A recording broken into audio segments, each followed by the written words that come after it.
My name is Brandon, and for Mr. Holland's class today, I will be teaching 3 fundamentals used in golf. The first fundamental will be proper grip used in golf. The second will be proper stance, and the third will be alignment. I'm going to start off by explaining the 3 different grips that are used in golf. There's the interlocking, the overlap, and the baseball grip. This is what interlock looks like. This is overlap. And this is baseball. So without the club, interlocking would be index finger of my non-dominant hand and the pinky of my dominant hand here. Overlapping would be quite the opposite, pinky over index finger.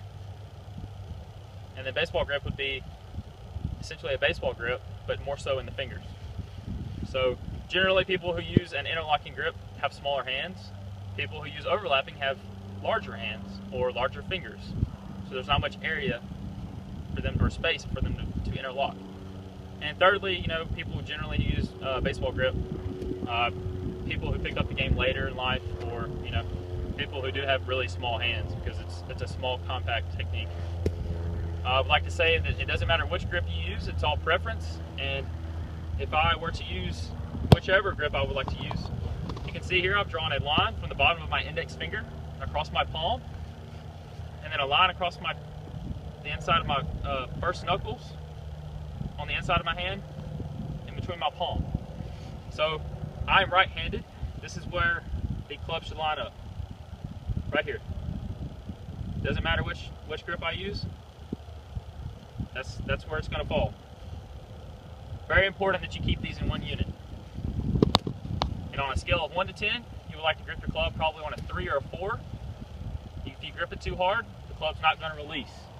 If you grip it too soft, well, the club's going to come out of your hand. So keep that grip pressure at around 3 or 4 out of 10. 10 being hard, 0 being soft. Second I would like to go over would be proper stance in golf. It's an athletic stance, just like in any other sport. Knees bent, feet shoulder width apart, slight bend at the torso. Notice that my butt is out. It's almost like I'm sitting on an imaginary fence post. And you can't see from this angle, but I'll flip it around. Right shoulder is lower. Now I'm going to explain why in a second. This is what a golf stance should look like. From this angle, just give you a different perspective. Knees bent, shoulder width apart. Right shoulder's lower, sitting on that imaginary fence post. Now, in golf, if I'm hitting a golf shot, my hands are usually always forward pressed. Not like this, but like this. So in order to compensate for that technique, the right shoulder has to be lower so that the arm can reach properly. Lastly, we'd like to go over proper alignment. Here you can see I have a visual aid. And in golf, we like to operate on the method of railroad tracks. So the outer line represents the outer railroad track. The inside line represents the inner railroad track. The inner line represents the alignment of my body. The outer line represents the path at which the club takes. So notice, club goes up, comes down along the outer line.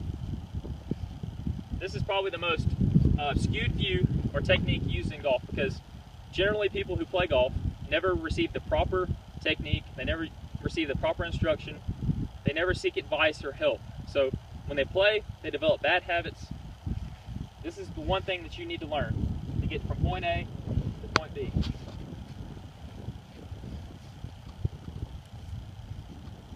So, you ask me, why is this so important?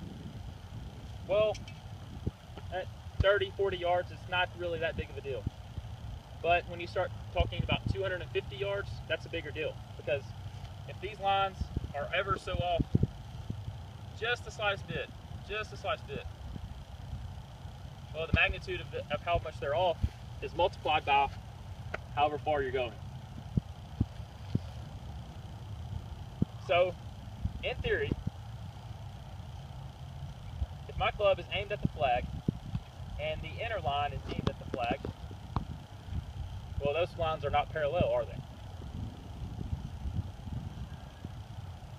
When I come back and I swing, my foot plane is an imaginary line that goes out that way, and my club plane is coming in this way.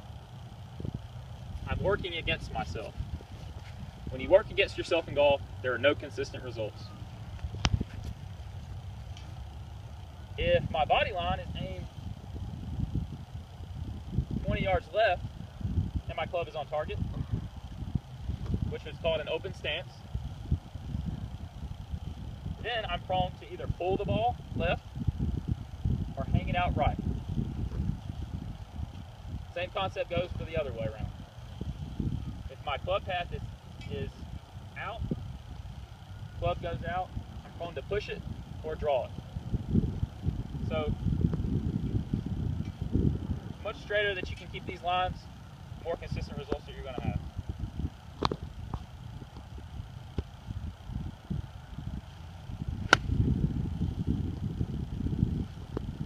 And that's how you do it.